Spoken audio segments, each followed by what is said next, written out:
I love Islam. I love Islam. I love Islam. I love Islam. I love Islam. I love Islam.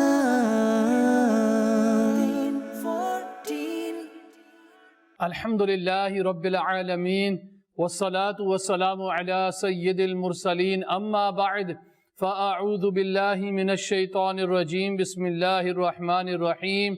As-salatu wassalamu alayka ya Rasulallah. As-salatu wassalamu alayka ya Rasulallah. Wa ala alika wa ashabika ya Habiballah. Wa ala alika wa ashabika ya Habiballah. As-salatu wassalamu alayka ya Nabiyallah. As-salatu wassalamu alayka ya Nabiyallah. Wa ala alika wa ashabika ya Nurallah. Wa ala alika wa ashabika ya Nurallah. Assalamu alaikum wa rahmatullahi wa barakatuh. How are you guys doing? MashaAllah Azza wa Jal. It's your favorite program once again. I love Islam. And it's your favorite uncles. MashaAllah Azza wa Jal. We've got Uncle Tawfiq in the studio as well. Assalamu alaikum wa rahmatullahi wa barakatuh. Wa alaikum assalam wa rahmatullahi wa barakatuh. MashaAllah, Uncle Tawfiq, are you chilling today? Alhamdulillah Rabbil MashaAllah. I know some of you guys, would have been playing outside, but you left everything to come here and to watch your favorite uncles, MashaAllah, and to learn about your beautiful deen. And guess what? We've got a good topic today that we're going to be discussing. And this topic, inshallah, is going to help you not only watch our program regularly, but also, inshallah, to keep us, let us to do good things as well. As you know, inshallah, this program is for you guys. Yes, so that you can watch this program and not only learn a lot of things, but also try to act upon a lot of things as well. And every week we also got a special question for you guys. We try to make it as easy peasy, banana squeezy, because we've squeezed so many lemons. Yeah. So inshallah, let's see what we've got the quiz for today. I love Islam. I love Islam. I love Islam. 14. There you go. That's the quiz for today. Which prophet is known as Khalilullah alayhi salam? Oh, that's a good one, isn't it, Uncle Tawfiq? Which prophet is known as Khalilullah alayhi salam? So today, alhamdulillah azza wa jal, the topic we're going to be discussing, inshallah azza wa jal, let's go towards our first segment for today, My Islam. I love Islam.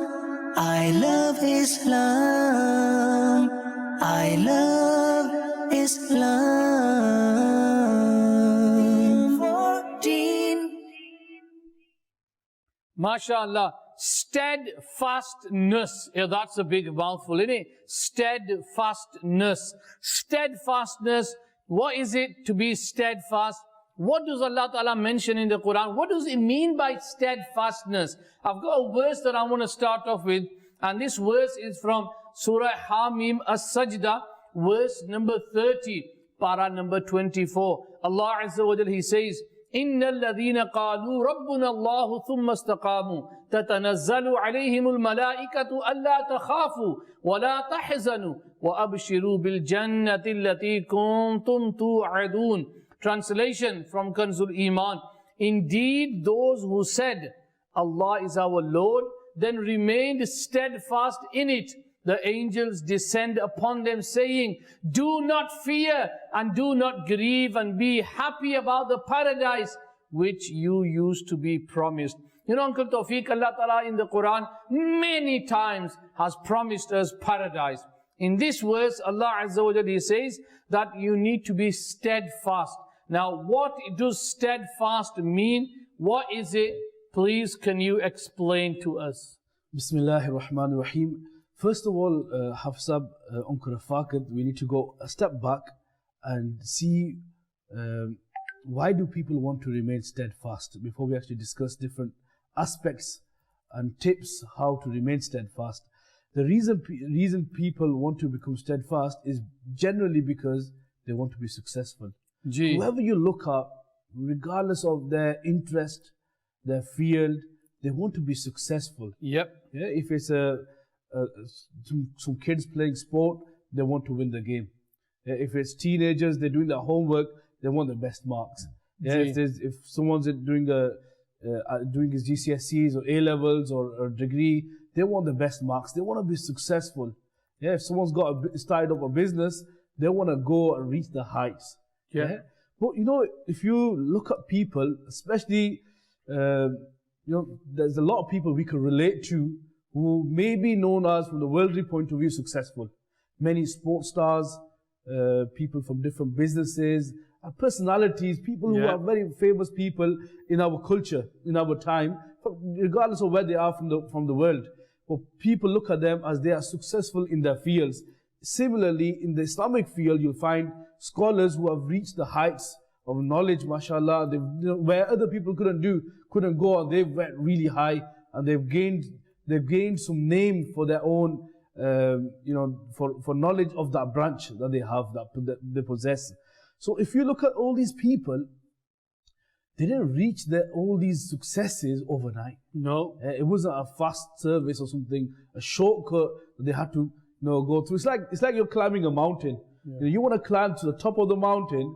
Oh, I can do that. I can run up the mountain, me.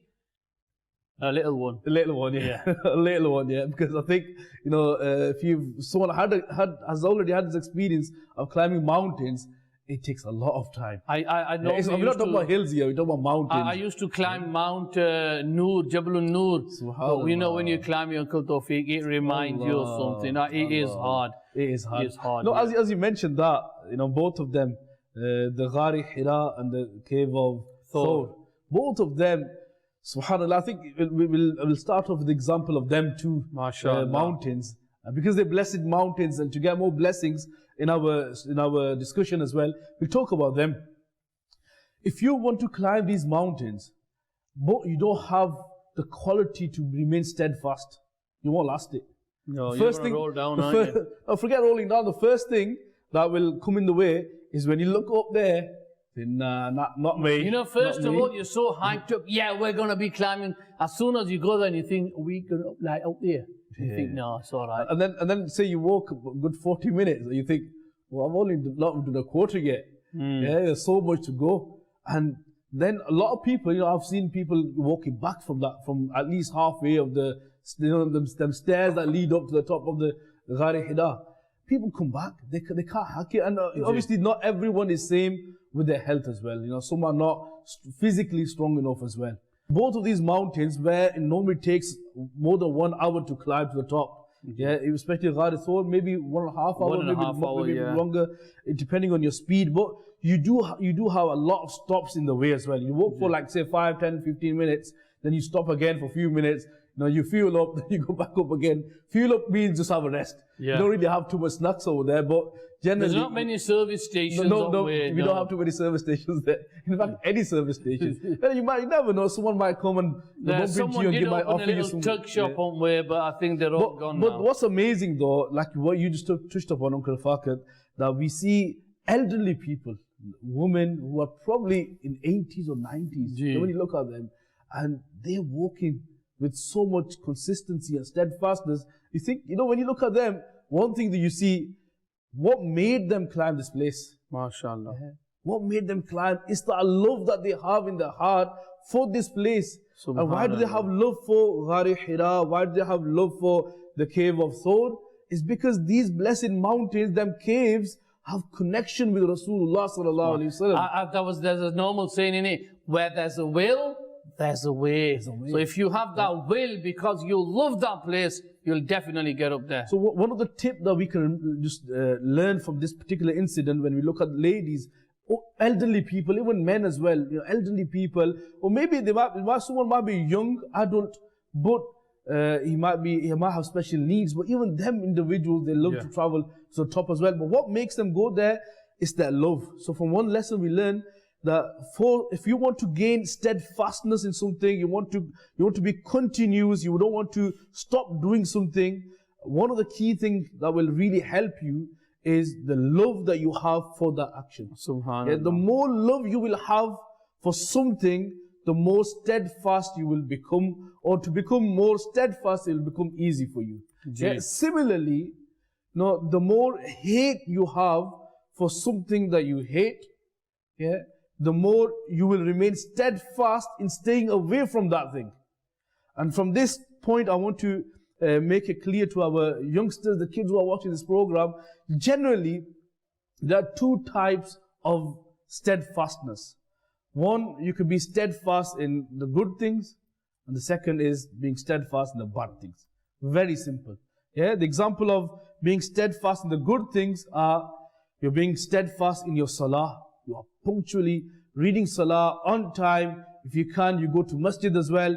You wake up every morning, read Fajr Salah without miss. This is being steadfast. This is being strong and continuous in your salah. So being consistent and being steadfast in the good actions. The other category, in the same bubble of good steadfastness, then second type is when you're steadfast in the voluntary actions, such as the nafil salah, such as the voluntary sadaqah, helping someone in need, that type of things. This is encouraged in Islam. You should be, if you start something, you try to continue it. For example, if you develop this habit of performing 2 rakat nafil after the wuzu, which is also called tahiyyatul wudu. And if you made this intention that, yes, I want to read 2 nafil after wuzu, inshallah, if you started this, then you should continue this. You try to be steadfast. Because sometimes what happens, Uncle Tawfiq, is you might, as they say, you're going to go feet first, yeah? You jump in, or they say the head first. You jump in, you want to do it, yeah, we've got the hype. And then what happens? Everything dies down. We get to, we get a bit slow. You want to do something. So, that the scholars, they say, al-istiqamatu fawqa al-karama. That saying, al-istiqamatu fawqa al-karama, means that shows the importance of being steadfast. Because if you look at the meaning, it means al-istiqamatu, the steadfastness is more important than the karama. This is just a saying. Yeah, obviously the karama has its own rank and importance in Islam. Yeah, when karama is an action that is performed by a pious individual, a religious Muslim, a wali of Allah Ta'ala, something which is beyond our understanding, and Allah Ta'ala gives him this extra power to perform certain actions, they are known as karama. So scholars mention that being steadfast is superior, is more important, more better than karama. Why do they say this? This is because it's not easy. It's not easy to perform, to have istiqamah, because it takes a lot of time. It takes a lot of energy, and it takes a lot of sabr, patience. That's why the scholars, they say that try to do something small in the beginning so that you can continue it for a long time. Rather than, like, for example, if we say, do you read the Quran? You get this incitement and you get this jazba, this excitement. I'm going to start reading 1 para a day from now on. You might read it for a couple of days, and then what will happen is you might not read for a few days. And then when you get up back, I haven't read it for a few days. So if you start off 3 months, 6 months go back, think, what, I haven't completed the Quran. Whereas at the beginning you had the intention to read 1 para a day. According to that rule, 30 days you should have completed 1 Quran. Definitely. 3 months you should have completed 3 Quran. But it didn't happen. Let's get a few messages in as well. MashaAllah, we've got Salam. The quiz is Hazrat. I'm not going to mention the name. Yeah, MashaAllah, that was from Abdullah Arshad. Salam to Hafiz Saab and Tawfiq Saab. MashaAllah, nice program. I'm watching. Jazakallahu khaira. The quiz someone asked, it's on the screen now. Which prophet is known as Khalilullah alayhi salam? My name is Merab Zafar. The answer to the question is, we've also got from Zainab Nadeem and Sumayya Nadeema watching the program, and they've given us the correct answer. Assalamu alaikum uncle, it's Sabrina Siddiq. MashaAllah, nice to hear from all of you. My name is Aisha Arshad. I'm 9 years old today. MashaAllah. Subhanallah. Happy birthday. May Allah give you a long, healthy life full of Iman. And may you enjoy this day today. And may you be coolness of your eyes for your parents as well. We've also got, MashaAllah, Reham Jamil from Wigan. The answer is Prophet Musa is known as Khalilullah. Hey, Reham, I think you might just need to go to the drawing board. I don't think you're correct on that. We were talking about the importance of the steadfastness, and just to discuss what we were discussing early on, the istiqamah is so important. And I want to give you two examples to explain to you how important it is to be steadfast in something. Number one, sometimes you might see a raindrop falling on a rock. What value does a raindrop have? There's nothing really, isn't it? Especially compared to a rock. Yeah. But if a raindrop falls on a rock and it falls consistently, continually, just keeps dropping for so long, maybe for some days or some weeks or maybe some months, for a certain period, it's that same drop of rain that keeps dropping. How could it be the same one, Uncle Tawfiq? The speed. Yeah, I've got a minute. Hold on a minute. You're saying the same drop. So the drop falls, it goes back up again, You never and it falls know. again. You're talking about miracles before. We're talking about Uncle Tawfiq's got the miracle side of him, money. Subhanallah. But a drop, so it may not come in a rush of rain, or it may not come due to, you have these days, you have power, what do you call them when you wash your cars? Power guns to, power. Water guns. Water guns. But, if you look at, if it's a drop of rain or drop of water that keeps falling on a rock consistently, after a long period, what will happen? There'll be a ditch, a little, like a loop or hole, you could say, in the rock as well. A rock is something which is strong. It's very, very hard. But even a drop, if it's consistent, it can make a hole in the rock as well. This shows the greatness of istiqamat. Another example of this is, and maybe the kids have seen this, sometimes if you look at ants, when they're on the floor and there's loads of ants together, if you observe carefully, sometimes you might see a small army of ants. They get together and they're all like getting hold of a small piece of bread or a small piece of meat. And that particular meat or the morsel of food is generally quite big for their size. It's too heavy, it's really big for them. But when they're all together, this is also the great importance of unity as well. When they're all together and they're all putting in that great effort that they have, the energy, and they're all trying to move that piece of bread to one direction. I'll show you a bit about that, Uncle Tawfiq. It says, an ant can carry between 10 and 50 times its own body weight. Allah.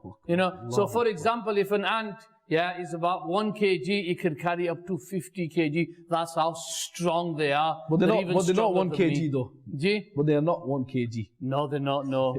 They're one mini kg. Whatever they are, some grams or whatever, But now if you look at the ant, when they get together and they sometimes can, pick move something which is so heavier for their size, but because they have istiqamah, they don't give up. The opposite of istiqamah would be giving up. So they don't give up. They make sure they keep putting the effort in. They keep working hard. They keep striving. And one day or after some hours or minutes or whatever it takes them, they move that piece of food to the other side and they drag it. And it's amazing. Sometimes you can learn lessons from ants as well. Now let's come back to our lifestyle. I just got something to mention about you, Uncle Tawfiq. We've got a video call that's ready as well. Let's watch this video call and we come back and I've got a little story that I want to share with you as well. Subhanallah. Let's go and see this video call first. يا ربي بالمصطفى بلغ مقاصدنا واغفر لنا ما مضى واسع الكرم.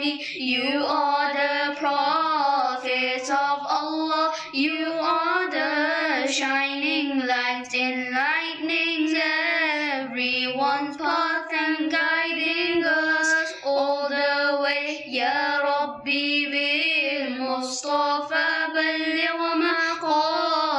مقاصدنا واغفر لنا ما مضى واسع الكرم.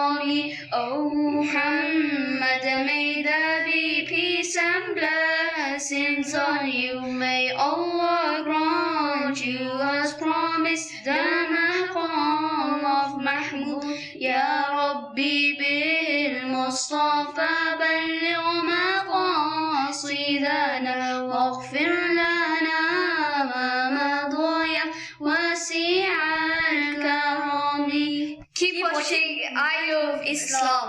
My name is Muhammad Matahar and I have finished the Madani Qaida in 6 months, and I'm going to tell you 7 huruf mustaliya letters.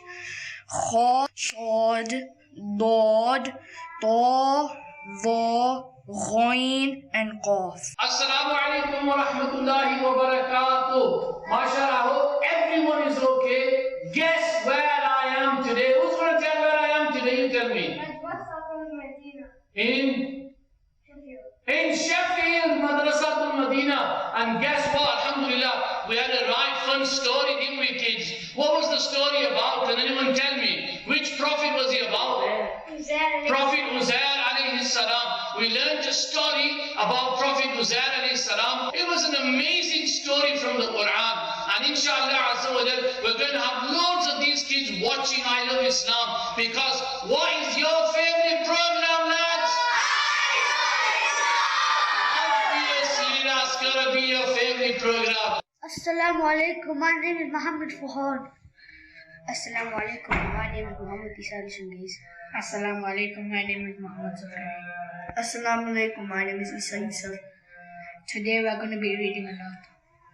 तेरे सदके दे आका सारे जहान को दीन मिला तेरे मुझे कलमा पढ़ा ला इलाहा इल्लल्लाह तेरे सदके से आका सारे जहान को दीन मिला जिन्होंने कलमा पढ़ा ला इलाहा इल्लल्लाह हस्बी रब्बी जल्लल्लाह मा फी क़ल्बी ग़ैरुल्लाह नूर मुहम्मद सल्लल्लाहु ला इलाहा इल्लल्लाह हसद नबी वो जहर गया आँखों से उसने कहा गरो नबी बतलाओ जरा मेरे मुट्ठी में है क्या सिमट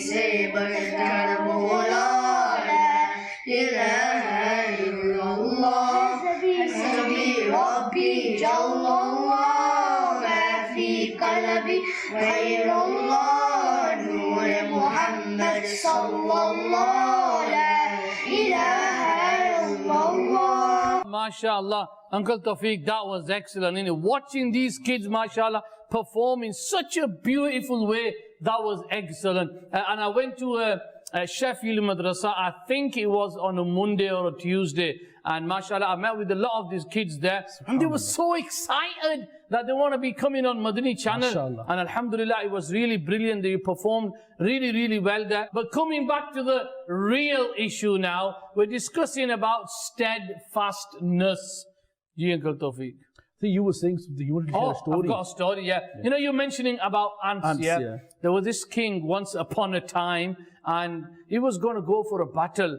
And he didn't know what to do, because as soon as he used to go to battle, he'll lose, he'll come back. And he was thinking of giving up. But then he saw an ant. And what this ant was doing, it was trying to climb a wall. As soon as it went halfway, bang, down.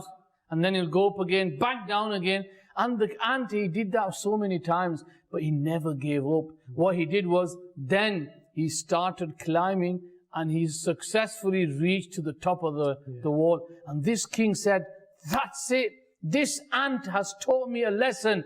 I'm not going to give up as well. And he started, he never gave up, and Allah gave him victory. So therefore, sometimes you can even learn from an ant, just like this king. No, say if you got a big, say 100 floors building that you want to climb to the top, yeah, you want to be on the roof. Uncle Tawfiq, I might as well just press the button, it'll open up, press the 100th floor, that'll be much easier. You're right, I was actually going to come to that, but let me say the first phrase as well. Because if those who haven't caught this idea. So normally, if you didn't have a lift, what would you have to do? You can't just go straight to the top floor, can you? You have to go to all them stairs. Oh, that is a killer. And it's going to be very tiring. Yeah, and what if you I've got a story about this as well. But if you really want to reach the top, yeah, you'll have to do it. That's the only way. Yeah, that's the only gateway. But now these days we have lifts. Even these lifts, you won't do a fast track, would you? You'll have to go through all them. Yeah, all the Hey, Uncle Tawfiq, this story. So to reach the top or to be successful, you will have to go through the road of steadfast lane, if you want to call it. You'll have to go through this path, and you need to be strong enough to continue it. And if you stop in the middle, you're not going to reach the top. This story that we're going to mention here, it's a funny one as well. There's 3 friends here, and they want to go up into their house, and their house is probably on the 70th floor. So they ask themselves, how are we going to get up there? Because there's a lift, so no problem. And then they go to the lift and they keep pressing the button and it says, out of order. Oh. Yeah, and now they think, oh my God, we've got to travel 70 floors up there. So what they say, right, okay lads, get together. It's not going to be easy, but we can achieve it. Yeah, let's keep talking, telling stories, and we'll get up there. So they start the journey. Yeah, one person speaks, the other speaks, and they're telling the stories, and finally they reach the 70th floor. And they are sweating like mad. And they say, oh, thank God we've reached here. And he goes, where's the keys? I've left them in the car. So you've got to come all the way back down again to get the keys again. So don't be going upstairs and you've left the key downstairs. Make sure you get the key with you. SubhanAllah. MashaAllah. But from this few examples that we've just discussed, we can see the importance of istiqamah. Now let's analyze this in our life. Let me give you an example of those youngsters who join a course to study something. It could be at university, it could be an Islamic education, so you could be joining the Alim course, the 6-year plan. Yep. Or there's a lot of kids who have a lot of passion and love and positive energy to do hifz. So a lot of us, we enroll on certain courses that we really like and we want to succeed. But if you look at the ratio of the students who enrolled in the course, and then compare that with those who graduated, you will see there's a massive drop. Like, as an example of hifz, because this is kids programs, I'll give you the example of hifz. So those kids, maybe 50 kids were at the same class at a certain point. They started hifz, but only 5, 6 completed hifz. They completed memorizing the whole Quran. And what happened to the rest? Maybe some of them they dropped out in the first 2-3 weeks. They thought, nah, it's too hard for me, or I have to put too much effort for this. They thought, no. In fact, some kids, they joined, they spent it one night and they went back home. They thought, nah, it's not for me. They think that I can't do this, so they give up. Some of them, they stay there for about a few months. They try it for a few months and they go, nah, it's too hard. Some of the kids, they go past this stage and they stay there for 3 to 4 years. But because their speed is not same as other kids who have, in front of them, they succeeded and they probably completed hifz by that time. What happens when they look at those kids who graduated and they're still behind, they were still doing only 6 para or 10 para, and they're not moving forward in the same speed. And then even them kids, they've done 10 or 15 spare, they drop out as well. They give up. And only those kids who remain steadfast, even if they were very slow, if they keep attending the class, inshallah, one day they will succeed. They will graduate. Same thing happens to the Alim course. Those youngsters who want to do the Islamic scholarship course, they want to become the Islamic scholar. What happens to them? A lot of youngsters, they join the Alim course. They want to become Islamic scholars so they can do a lot of work for Deen as well. Now, a lot of kids, they join the first year. But from that same class, if there were 30 youngsters, 30 students in the first year, from that same batch, if you look at 6 years after, it's only 5 or 10 youngsters, they graduate. A lot of kids, they drop out. Why do they drop out? Because one of the key reasons that they drop out is because they lack steadfastness. There's other factors as well. There's health issues, there's financial problems, other issues will come in the way as well. In fact, whilst I'm talking about studying, there's 3 main obstacles that will come in the way of your study. And whenever you face any of these obstacles, you have to remain steadfast. You have to be strong. You have to make sure you don't stop the study. There's 3 problems, 3 obstacles that will come in the way. Number 1, illness. So during this journey of knowledge, you could fall ill, you could have a certain disease that has led you to be in the hospital, or if you've had an accident, you broke your arm, something's happened that's affected you, from your studies for 3 to 4 months. And now that breaks you down and you think, no, I'm too behind now. So a lot of youngsters, they drop out. Yeah. We can't catch up, or, they say that, the shaitan's always after you as well, isn't it? Shaitan will never want you to become the alim. He's really bad. Shaitan never wants anyone to do good things. No. He doesn't want good from anyone. He's bad himself, that's why. He's bad, and you just want to get other people in the bad as well. Yeah, so we need to make sure we brush away the shaitan and stay steadfast. So number 1, the first obstacle is illness. So if you face any illness, remember, don't stop studying. Yeah, the style of studying might change. Yeah, for example, if you can't attend the lecture, speak to your head teacher, speak to your teachers or someone from your class. Inshallah, I'm sure they will make some arrangements. You can online classes. Study online. Even if that's not possible, maybe one of the teachers, mashallah, they might be kind enough to come and teach you at home, or in your place. That's gonna be even if it's once a week, at least you'll be connected with education. So never study knowledge because of illness. That's the rule number 1. Number 2, whilst you're in this journey of knowledge, you might face financial crisis, and especially those who are at college level, 16, 17-year-olds or elderly students. Sometimes you have pressure from the family. You might be the only boy whose parents are looking up to earn something, and if you go into studies, there will be pressure from your family. You will need to manage it somehow.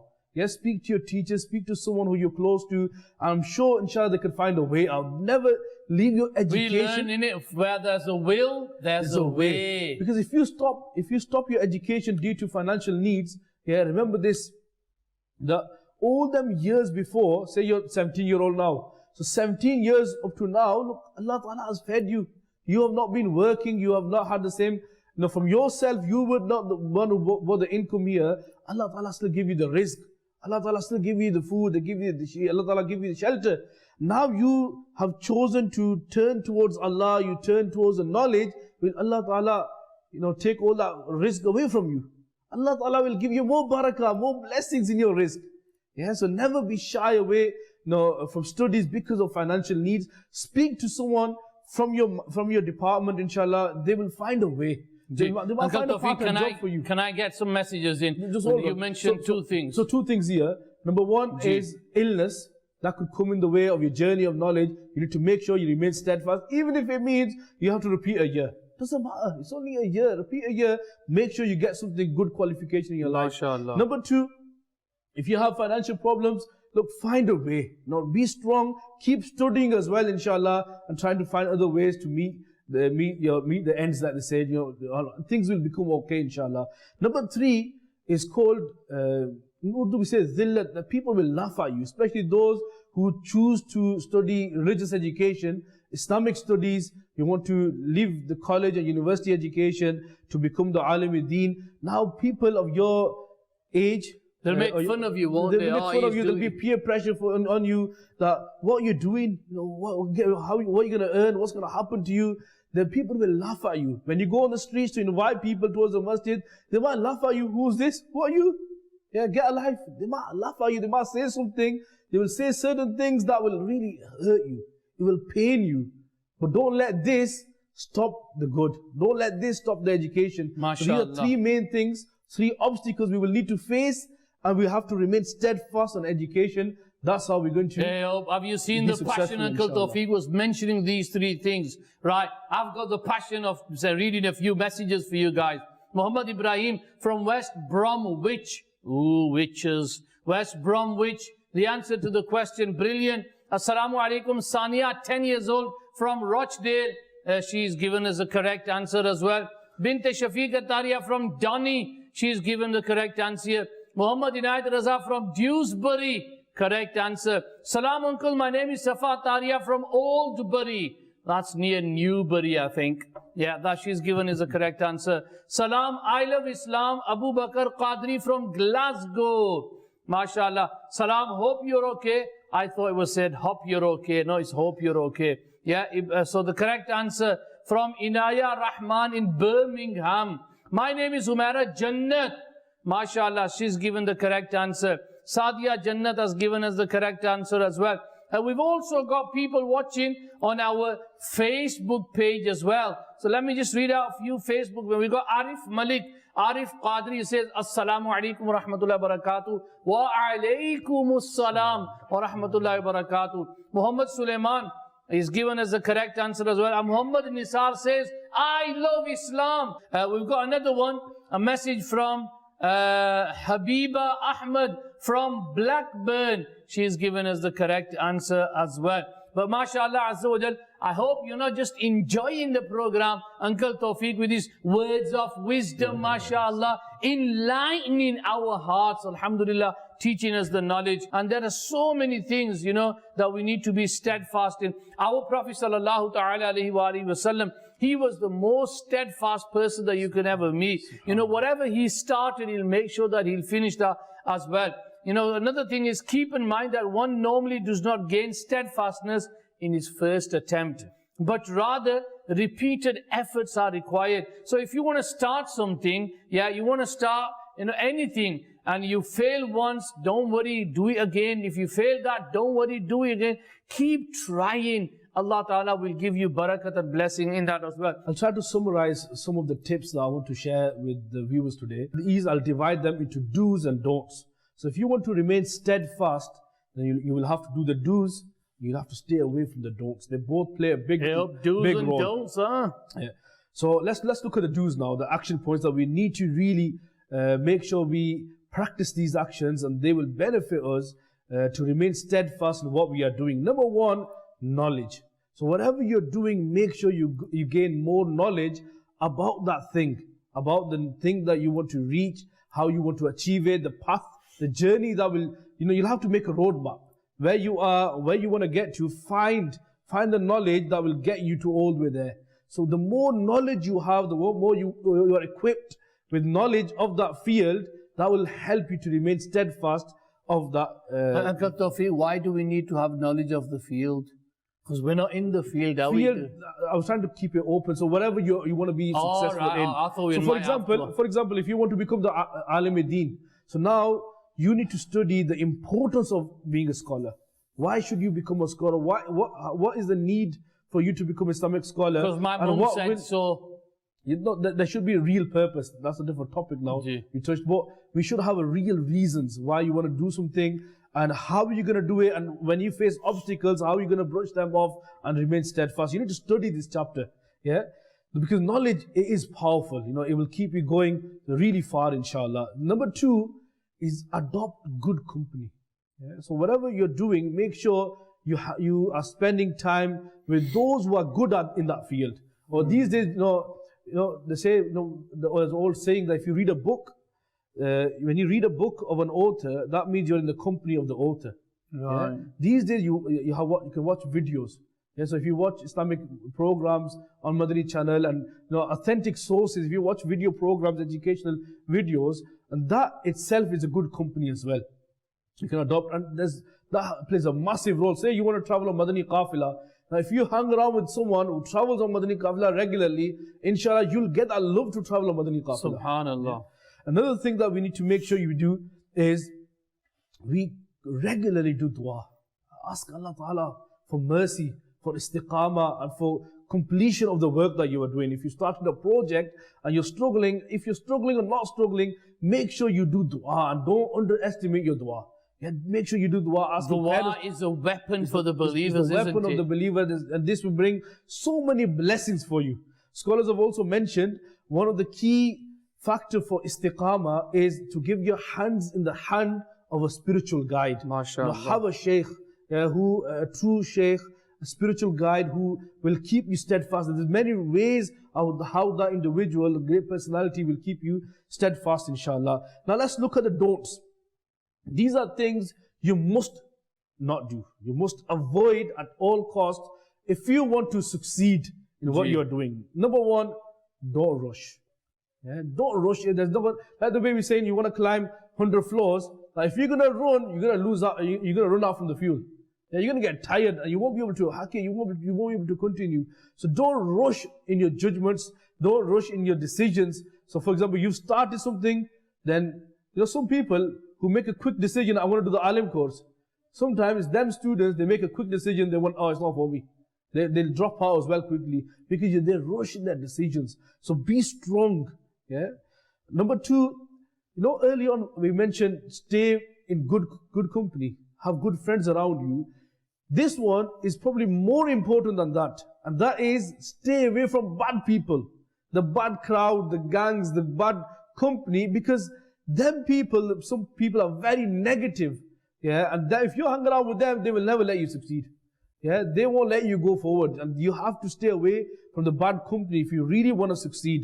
Another important area we need to focus on is don't be heedless in what you are doing. Yeah, some people, they have goals, but then they're not bothered.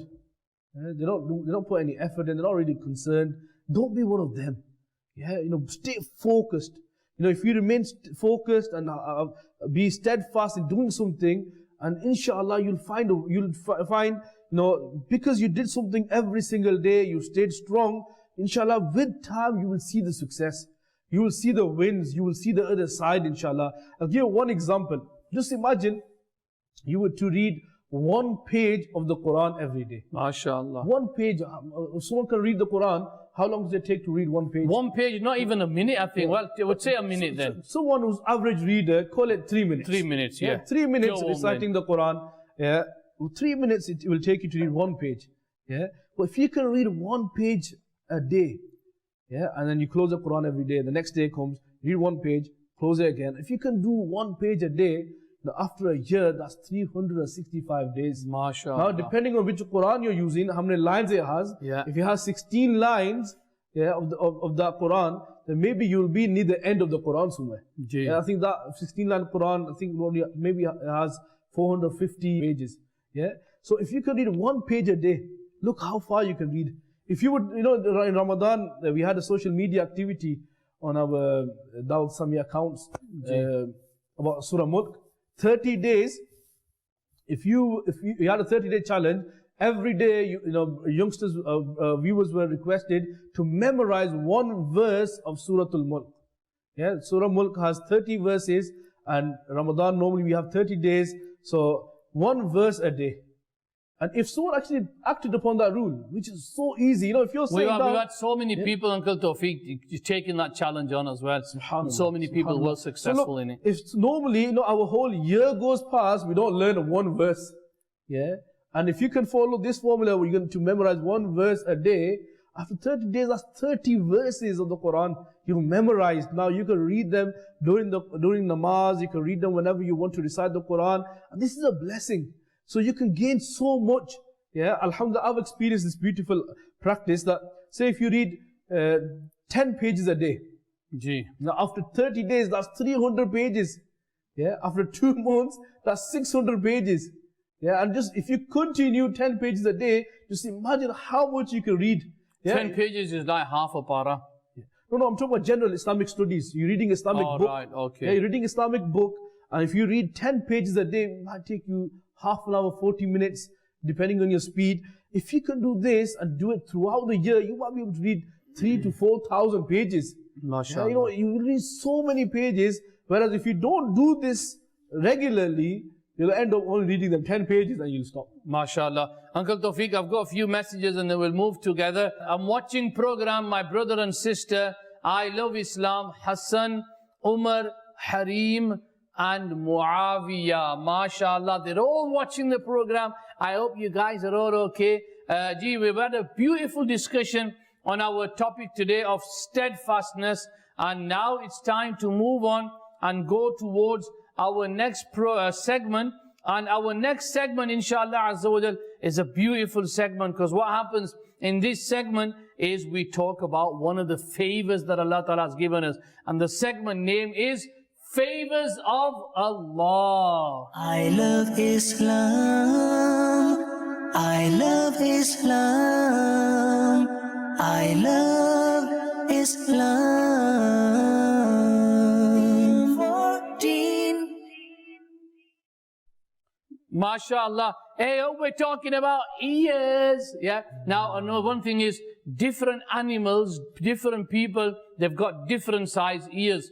The biggest ears that you can ever find is Mr. Elephant. He's got a massive, looks like big paka, innit?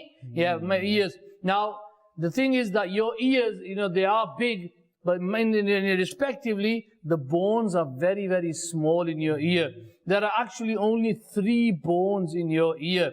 Your ears are hairy. The internal portion of your ear is narrow and tiny, roughly the size of a pencil eraser. Your ears never stop working. Yeah. Now, can you imagine without the ears what life would be, you know, how life would be? You know, Uncle Tawfiq would be mentioning all these beautiful things and be saying, you what?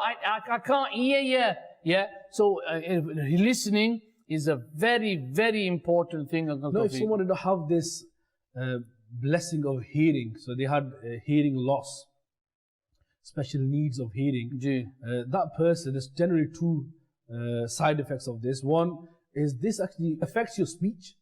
So someone who can't hear properly, it affects his speech because he's not hearing the message and he won't be able to communicate back. Yeah. The second quality that we have of the ears is that it helps you to keep balanced.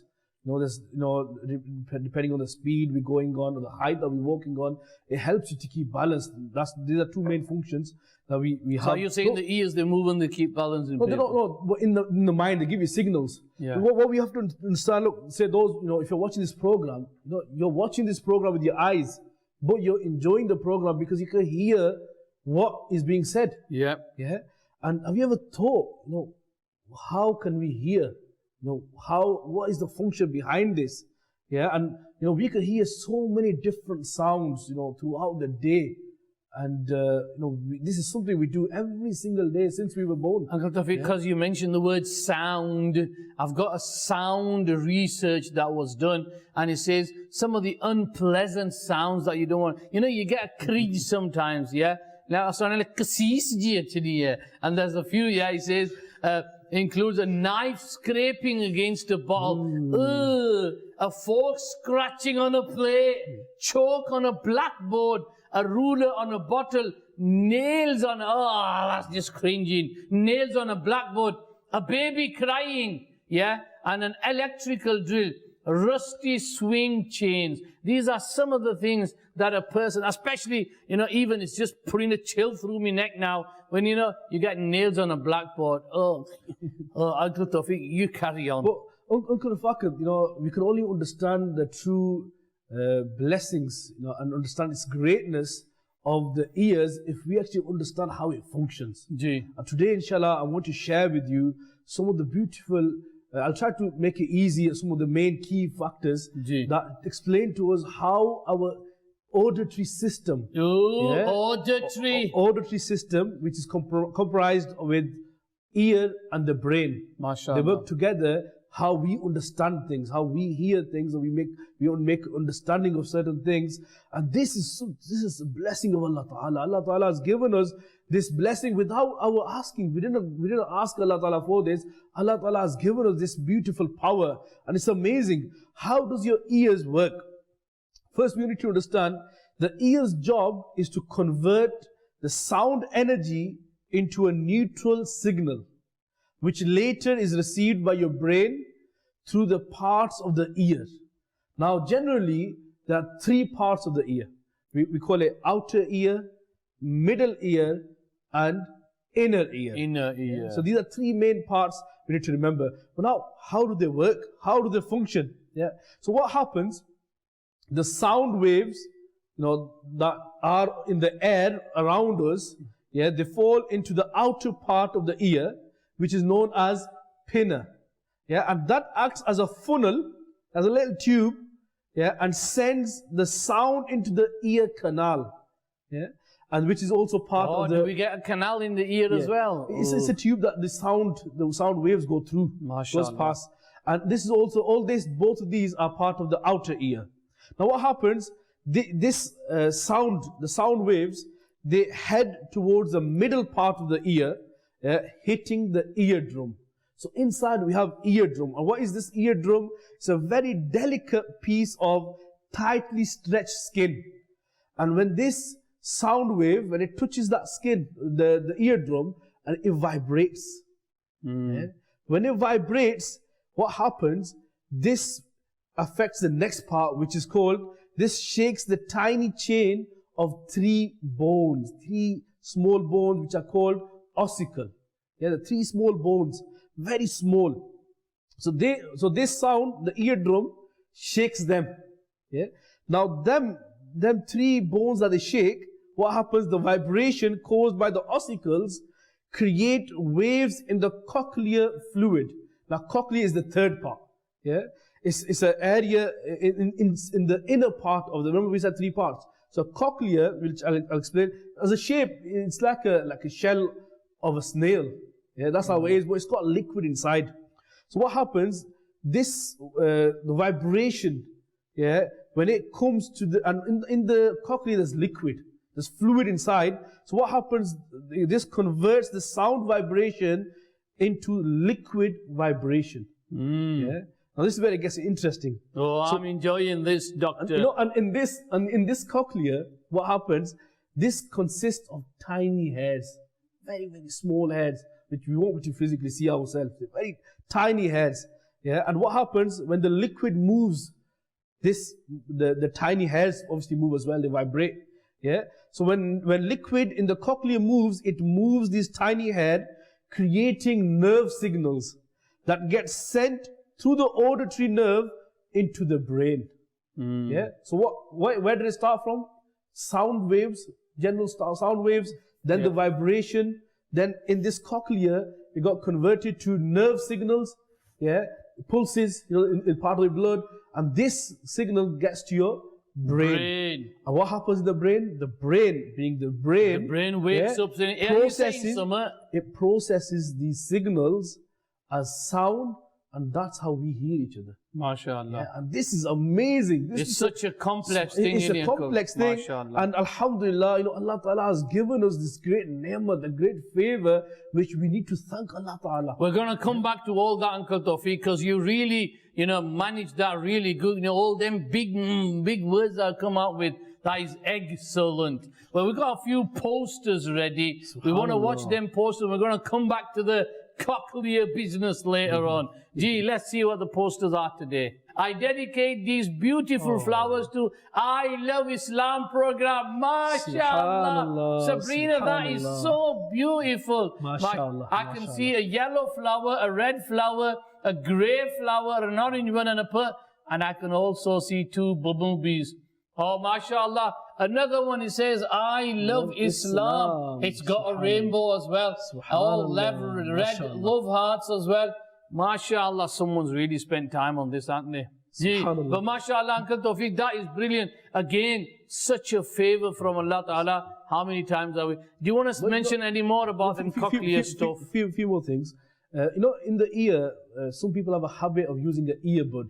They put that, they put it inside the ear. And when they take it out, what happens is a wax. That's called ear wax. Normally we look at that as dirt. It's not pleasant looking thing if you want to throw it away. This ear wax is actually important for you. It actually helps you. It needs to stay there. So we shouldn't be removing that. It needs to stay there. Some people have less ear wax. Some people have more ear wax. depending on the individual. Depends how brainy you are, aren't you? I don't know about that one, Oh, but right, it does change between people, yeah. Gee. And but this earwax is so important because earwax protects you from the dust going into your eardrum and the rest part of the And ears. also some creepy crawlies. And they as also, well. you know, let's say some dust from the air which we don't normally see, but some dust might go into your ear, yeah, even due to the heavy wind. You see sand going up. If it goes through in your ear, this earwax, it basically, you know, it gets stuck. The sand or the dust gets stuck on the earwax, and what happens? It doesn't go through. It doesn't affect the rest of the the gate's inside. closed. Yeah? And not just that, then it cleans it as well. MashaAllah. Yeah, it cleans it automatically. There's a cleaning system in this. That, you know, the sand or dust, it comes out as well. Yeah, this is another beauty that we normally don't value. You know, Uncle Rafakat, before we talk about our hearing faculty, I want to share with you some beautiful facts. Cool. Oh, I love facts. Did you know that not all living creatures have ears? I didn't know that, no. Yeah. Snakes apparently use jaw bones to hear. Right. Jaw bones. Yeah. That's I don't know why when how you they tell do him, can you move off, please, Snakey? Yeah. He doesn't move and away. And the fish respond to pressure changes. So when they have pressure change in the water, that's how they get the signal of what's happening. Run for your lives, he's thrown one in. And male mosquitoes, machar, a male one. Male mosquitoes use the antenna they call. That actually, that's like the auditory system for them. Right. And this is amazing. Look how Allah Ta'ala has created, different species in different ways. And Allah Ta'ala has created those as the best of creation. Now Allah Ta'ala has given us a huge complex system which is in our body, which we don't even realize how quickly we convert the sound waves into something important, and we get the sound gets to our brain, we take a message from it, and then we speak and we convey our discussions. Now this great blessing that we have, the first question is, do we thank Allah Ta'ala for this? Why do we remember? Whilst we are talking about this blessing, this is one of the ways of thanking Allah Ta'ala. Ya Allah, we thank you for giving us the hearing faculty, this auditory system that you have given us. Ya Allah, we thank you for so much. Now the next way how we can thank Allah Ta'ala for the ears is by using these ears for hearing the right things. Yeah. To hear the Quran, to hear your mum and dad, to hear the adhan. Yeah, mashallah.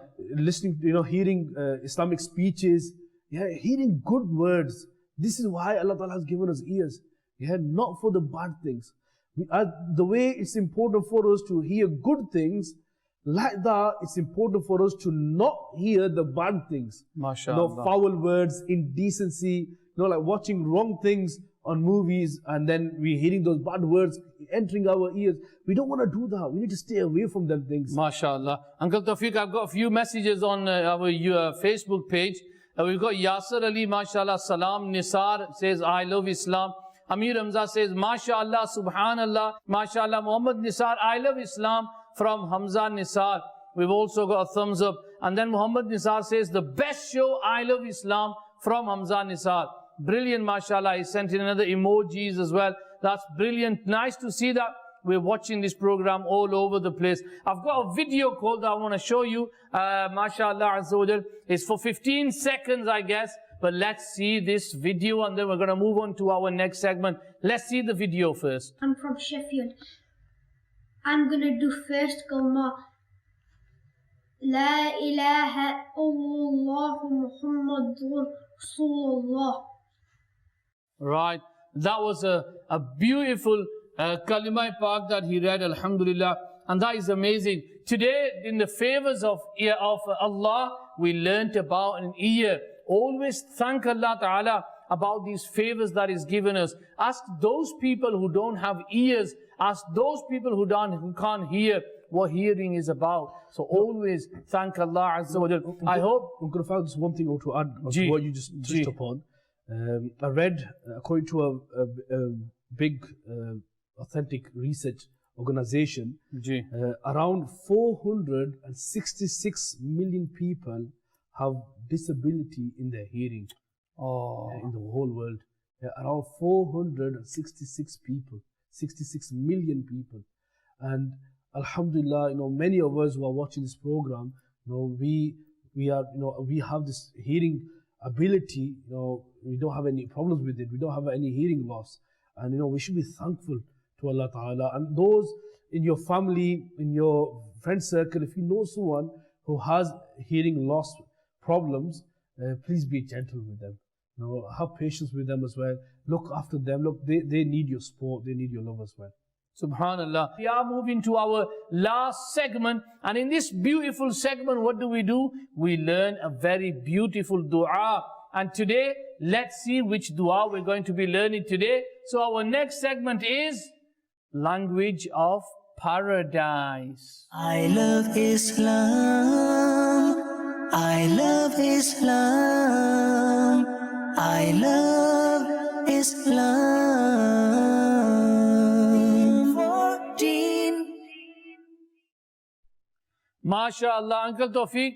There you go. Surah Tahrim, para number 28, verse 11. We're going to be learning this dua, inshallah. SubhanAllah, this dua is the words of Hazrat Asiya, who was a believer. She was a Muslim, the wife of Fir'aun. And she made this dua in the court of Allah Ta'ala. These are her words, and Allah Ta'ala accepted her dua. Yeah. Everyone join in now, inshallah. Come on, let's Go on, let's leave everything now. Learning dua time now. Come on. Rabbi ibni li indaka baytan fil jannah. Rabbi ibni li indaka baytan fil jannah. Rabbi ibni li indaka baytan fil jannah. Rabbi ibni li indaka baytan fil jannah. Rabbi ibni li indaka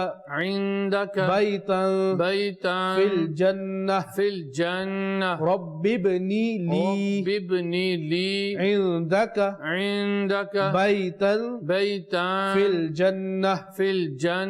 In this dua, we are asking Allah Ta'ala for a place in Jannah. MashaAllah. What a beautiful dua. MashaAllah. We should regularly ask Allah Ta'ala for entry to Jannah. And this is very important. We will only go to Jannah through the mercy of Allah Ta'ala. Subhanallah. Always ask Allah. And the scholars, they say, when you do ask Jannah, ask for the biggest Jannah, the better one, which is Jannatul Firdaus. MashaAllah. And this is in para number 28, Surah Tahrim. As we got a bit of time, I want to share just something beautiful about this particular verse of the glorious Quran. It's a part of a verse. The background, which is mentioned in Tafsir Siratul Jinan, that that famous incident when Prophet Musa al-Islam gave the invitation to Pharaoh, and Pharaoh brought loads of magicians, and there was a big competition between Musa al-Islam and loads of magicians who came there. And during that period, when that incident happened, them magicians became Muslims, and also the wife of Pharaoh, which is Hazrat Asiya radiyallahu ta'ala anha, she became a Muslim as well. MashaAllah. When she became a Muslim, Pharaoh, obviously he didn't like that. No. And Pharaoh. He did a lot of oppression. He did so much zulm on her that he got four nails put on her, huge nails through her body, and put loads like a heavy, like a rock or something, put on top of the chest. Made it very difficult, so much oppression that was done to her. And it was so hard for a woman, for a lady to bear all this. And during them pains, them difficulties, she made this dua. Rabbi ibni li indaka baytan fil jannah. Ya Allah, give me a place in Jannah. And as a result of this dua, something amazing happened. It is written in the Tafsir Siratul Jinan that Allah Ta'ala showed her place of Jannah in the dunya.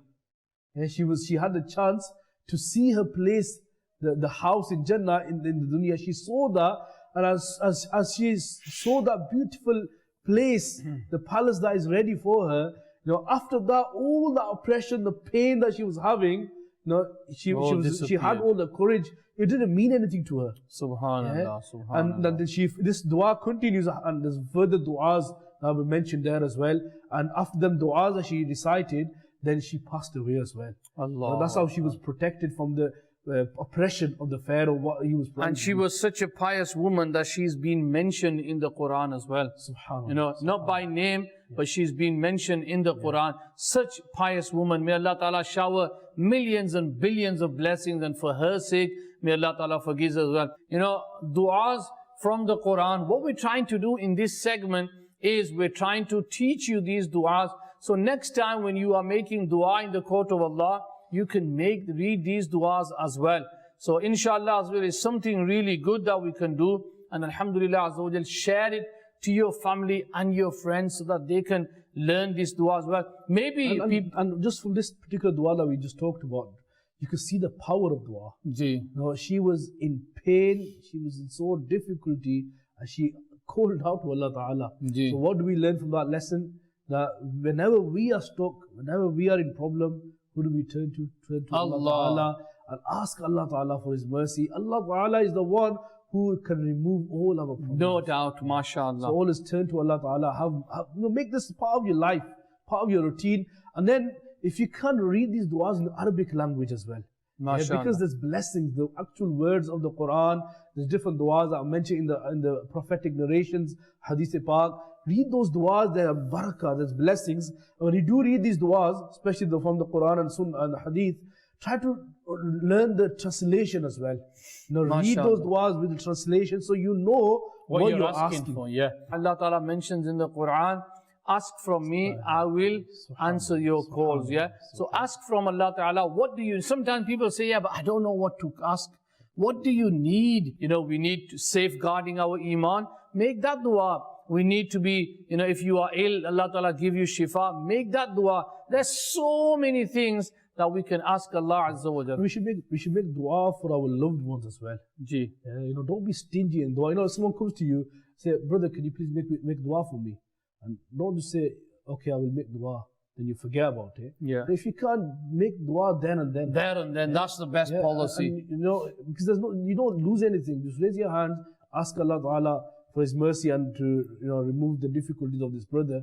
Make dua for them, inshallah. You know, when you make dua for someone, you know, that person, you know, has that beautiful feeling in his heart. Alhamdulillah. You know, he's so grateful to you that you made dua for that person. MashaAllah. You know, and this is another way to win hearts as well. Subhanallah. Let's get the correct answer. The question was, who was given the title Khalilullah? And the answer was Ibrahim alayhi salam. Jazakallahu khairah for watching. It's sadly the end of the program. But we're going to see you next week with a beautiful, fun-packed program. And inshallah Azza wa Jal, with your video as well. And now, inshallah, leaving you to it. What's your favorite program? Let's say it together. I love Islam. Inshallah, take care of yourself. I love Islam. I love Islam. I love Islam. I love Islam. I love Islam.